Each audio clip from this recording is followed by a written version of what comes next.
बाबा बर्फानी की गुफा के पास लगातार तीसरे दिन रेस्क्यू ऑपरेशन जारी है। टीवी 9 भारतवर्ष रिपोर्टर कुमार कुंदन वहां से लगातार रिपोर्ट्स पहुंचा रहे हैं। अब आपको बाबा बर्फानी के दरबार से लेटेस्ट और एक्सक्लूसिव रिपोर्ट दिखाते हैं। टीवी 9 भारतवर्ष अमरनाथ के उस पवित्र गुफा के पास मौजूद है, जहां पे अब से ठीक 48 घंटे पहले एक ऐसी तबाही आई जिसने कई लोगों को काल के गाल में संभाल लिया।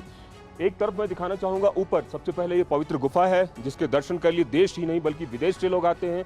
हर मन्नत यहाँ पूरी होती है, ऐसी लोगों की आस्था है। और इसी आस्था पर भारी पड़ा उस दिन 48 घंटे पहले आया सैलाब, एक ऐसा सैलाब जिसने सब कुछ को तबाह कर दिया। हम अब उस समय के चश्मदीदों से हम बात करने की कोशिश करते हैं और इस पूरे बहाव के बाद जो सबसे पहले देवदूत बन के आए वो एनडीआरएफ, सीआरपीएफ, इंडियन आर्मी और ये जो जवान थे, ये सबसे पहले आए और लोगों को बचाने की कोशिश की। आप लोगों ने क्या देखा और किस तरीके से चीज़ों को मैनेज किया? सर, जब हम लोग आए तो यहाँ पे बहुत ही ज़ोर से बारिश आ रहा था सर, और ऊपर से पथराव ये गिर रहा था सर।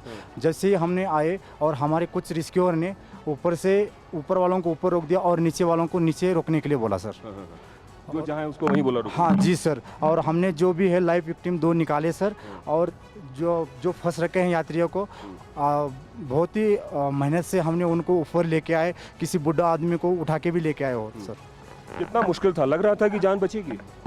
बिल्कुल सर, बिल्कुल। जब ये त्रासदी हुई उस टाइम में हमारी कुछ टीम इधर काम कर रही थी, कुछ लोग गुफा के बाहर थे और कुछ लोग जो है नीचे इसमें भीड़भाड़ वाले इलाके में थे।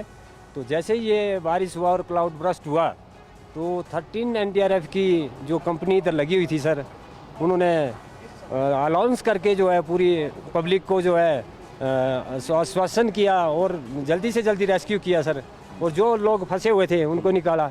और एक कितना मुश्किल था, कितने देर चला ये ऑपरेशन? बहुत मुश्किल था साहब। जब देखा जब सैलाब आया तो बहुत ही क्लाउडी जैसे मौसम था, बहुत मुश्किल हो गया था हमारे रेस्क्यू। जो 13 एनडीआरएफ थे हमारे, जैसे ही हमको खबर मिली तुरंत हम जस्ट 5 मिनट में यहाँ पहुँचे और जितने विक्टिम थे हमने उनको निकाला। और ये वो तस्वीर थी जो तस्वीर यहाँ से देखी।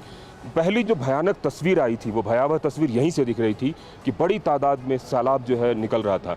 आप लोग किस तरीके से देखे उस समय, जरा बयां करें। जैसा कि सर, जय भोले की हर हर महादेव, हम लोग क्राउड बहुत ज़्यादा था तो पार्ट वाइज हम लोग रोक करके थोड़े थोड़े लोगों को अंदर एंट्री। आरती का समय था, समथिंग जो है 6:10 होगी शाम की। तो उस टाइम भीड़ को कंट्रोल करते हुए दर्शन कराया जा रहा था। अचानक गर्जन की आवाज़ आई और बादल फटने से अचानक बहुत ज़्यादा सैलाब आया और जो है पानी वगैरह की धार से जो है ये होने लगा। फिर विजिल अनाउंसमेंट के जरिए जो है यात्रियों को साइड किया गया। टेरेन दिख रहा है, इस टेरेन पे राहत बचाव की बात तो दूर, सांस लेना भी मुश्किल है। एक्लेमेटेशन प्रॉब्लम इतना अधिक है, जैसे हम लोग अभी प्लेन से आए हैं तो हमें भी सांस लेने में एक लेवल के बाद दिक्कत होती है। ऐसी स्थिति में इन जवानों ने जिस तरीके से मदद की और लोगों को बचाया, वो अपने आप में जितनी भी उसकी तारीफ की जाए कम थी। कोई और बहुत बड़ी घटना हो सकती थी, लेकिन उस घटना को त्वरित कार्रवाई के माध्यम से कम किया, कैजुअलिटीज़ को कम की और जान माल के नुकसान को कम किया। और अपनी जान पे खेलकर इन जवानों ने ये पूरे जितने यहाँ पे हज़ारों लोग थे उनको बचाने की कोशिश की। कैमरामैन निरंजन के साथ कुमार कुंदन, टीवी 9 भारतवर्ष, पवित्र अमरनाथ गुफा से।